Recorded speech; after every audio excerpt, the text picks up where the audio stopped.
People are incredible at confusing recognition with recollection.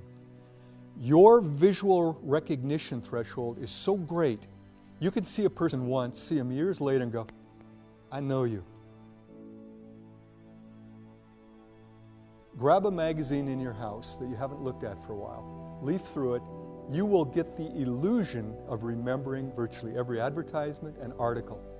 But to prove that it's not recollection, it's actually recognition, before you turn to the next page, predict what's on it. There's no way you're going to be right. But as soon as you turn, you go, oh, I remember that. No, you don't. You recognize it.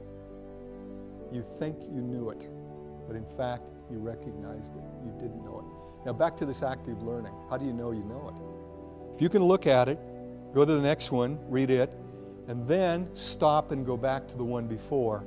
Look up in the sky and in your own words, say what that was about. Yeah, you know it.